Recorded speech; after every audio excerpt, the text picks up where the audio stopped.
നിങ്ങളുടെ ഇഷ്ട പരമ്പരകൾ എക്സ്ക്ലൂസീവായി സൺ നെക്സ്റ്റ് ആപ്പിലൂടെ തികച്ചും ഫ്രീ ആയി. ഇപ്പോഴേ ആപ്പ് ഡൗൺലോഡ് ചെയ്യൂ. അപ്പ ആക്സിഡന്റ് നടന്നത് കാറിന്റെ ബ്രേക്ക് കേടുവന്നതുകൊണ്ട് ആ സമയത്ത് ആരോടിച്ചാലും വണ്ടി ഇടിച്ചേനെ. ഇവിടെ ഓടിച്ചതോടെ എല്ലാ കുറ്റവും ഈ പാവത്തിന് ഏൽക്കേണ്ടി വന്നു. അത്രയേ ഉള്ളൂ. ആ, നമ്മൾ ഇനി ഒരുമിച്ച് എവിടെയെങ്കിലും പോകുന്നുണ്ടെങ്കിൽ വണ്ടി ഓടിക്കാൻ പോകുന്നത് മഞ്ജു ആയിരിക്കും. അവളുടെ ഡ്രൈവിംഗിൽ വിശ്വാസമുള്ളവർക്ക് കൂടെ കയറാം. അല്ലാത്തവര് നടന്നോ ഓട്ടോ വിളിച്ചോ ബസ്സിലോ ഒക്കെ വന്നാ മതി.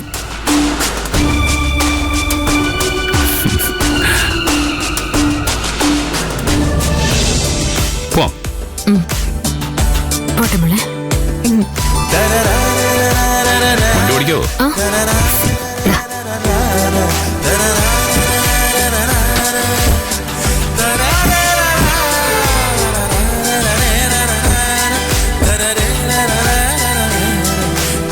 ഞാൻ ബ്രേക്ക് ചവിട്ടോ ഇല്ലയോന്ന് ഗിരേട്ടൻ പേടിച്ചല്ലേ? ചെറുതായിട്ട്.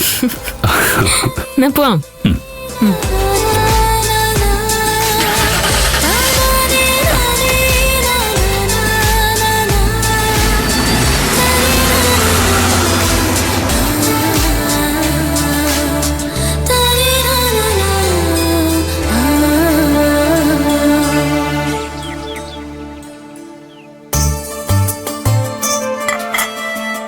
ചേച്ചി വണ്ടി ഓടിച്ചത് ഗൗരിയമ്മ ഒന്ന് കാണുമായിരുന്നു.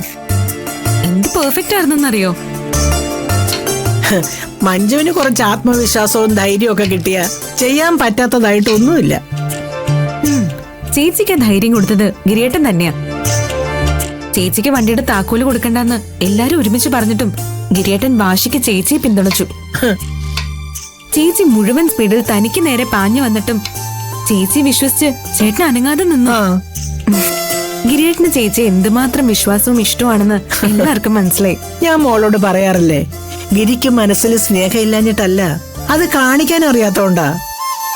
ഇപ്പൊ സ്നേഹം കാണിക്കാനും പഠിച്ചു തുടങ്ങി. അവരുടെ സ്നേഹം കണ്ട് ആ സ്വപ്നയ്ക്കും കുഞ്ഞാറ്റയ്ക്കും സഹിക്കുന്നില്ല. ആ രണ്ടെണ്ണത്തിനെ ആ വീട്ടിൽ നിന്ന് പുറത്താക്കുന്ന ദിവസം അവിടെ സന്തോഷവും സമാധാനവും ഉണ്ടാകും. സത്യം. രണ്ടുപേരും ഒന്നിനൊന്നും മെച്ചുവാ. ഭാനുമതി അമ്മയെ ആവശ്യമില്ലാത്തത് പറഞ്ഞു ധരിപ്പിക്കുന്നത് അവരാ. അതെ. ആരാന്ന് നോക്കട്ടെ.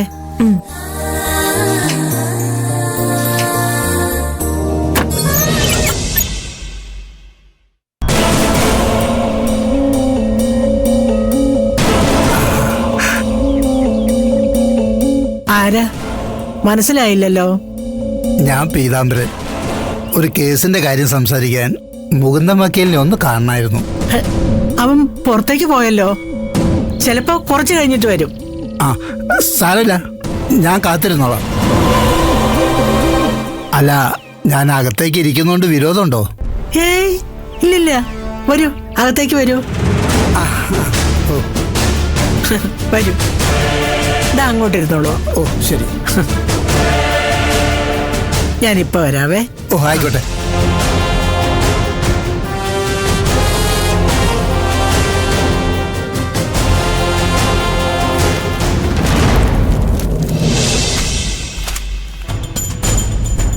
ആരാമേ? മുകുന്ദനെ അന്വേഷിച്ചു വന്നൊരു കക്ഷിയാ. കണ്ടിട്ട് നല്ല കാശുകാരനാണെന്ന് തോന്നുന്നു. വക്കീൽ എവിടെമേ? പുറത്തോട്ട് എവിടെയോ പോയിരിക്കുക. ഒന്ന് വേഗം വരണേന്നാ എന്റെ പ്രാർത്ഥന. ഞാനേ നല്ലൊരു കാപ്പിയിട്ട് കൊടുക്കാം. കസ്റ്റമർ സർവീസ് നല്ലതാ ചെല്ലേ.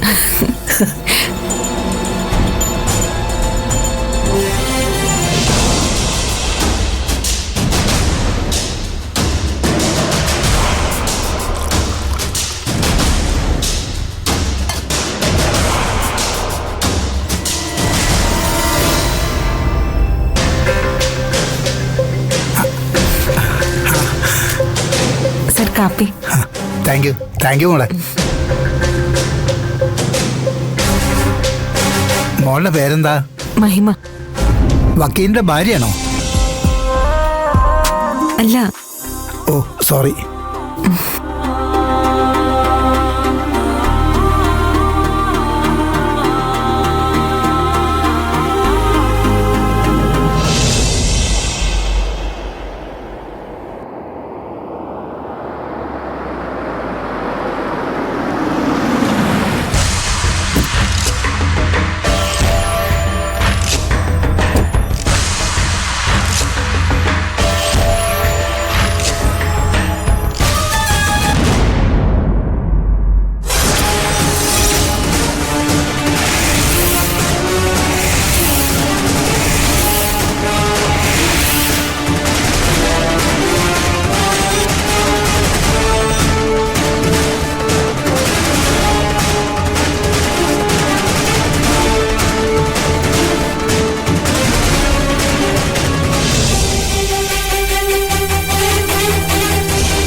മോനെ ഗിരി, നീ എത്തിയോ?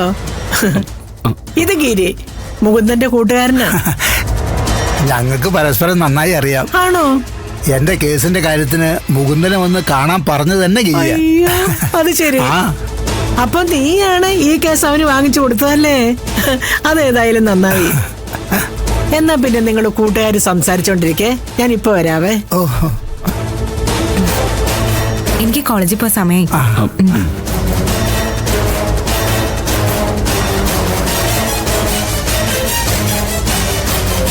താനിങ്ങ് വന്നേ.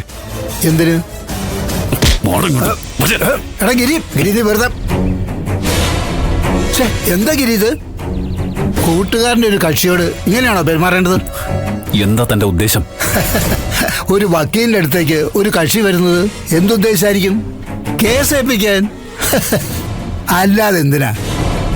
എനിക്ക് ഷെയറായി കിട്ടിയ സ്ഥലത്തെ ഒരു അതിർത്തി തർക്കമുണ്ട്. ആ കേസ് ഏൽപ്പിക്കാൻ പറ്റിയ ഒരു വക്കീൽ ആരാണെന്ന് ഞാൻ അന്വേഷിച്ചപ്പോ മുകുന്ദൻ നല്ല കഴിവും ആത്മാർത്ഥതയുള്ള വക്കീലാണെന്ന് ഞാൻ കേട്ടു.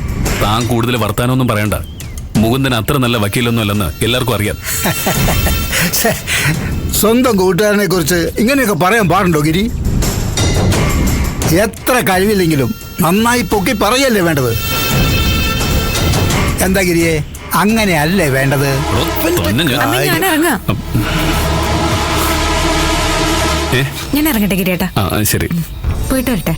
ഓ ആ മോളെ, ഈ പ്രായത്തിൽ സ്വന്തമായി ജോലിക്ക് പോയിക്കൊണ്ട് മെഡിക്കൽ കോളേജിൽ അഡ്മിഷൻ വാങ്ങാന്നൊക്കെ പറഞ്ഞാലേ ചെറിയ കാര്യമൊന്നുമല്ല മോളെ. നിനക്കതിന് സാധിച്ചിട്ടുണ്ടെങ്കിലേ ഇനിയും പലതും നേടാൻ നിനക്ക് കഴിവുണ്ടെന്നാണ് അർത്ഥം. മോളുടെ അച്ഛനിപ്പോൾ ജീവിച്ചിരിപ്പുണ്ടായിരുന്നെങ്കിൽ ഒരുപാട് അഭിമാനിച്ചന്. എന്ത് ചെയ്യാം, വിധി ആർക്കും തടയാൻ കഴിയില്ലല്ലോ, അല്ലേ ഗിരി? അതെ. ഞാൻ പോട്ടെ. പോയി വാ മോളെ, നല്ലതേ വരൂ.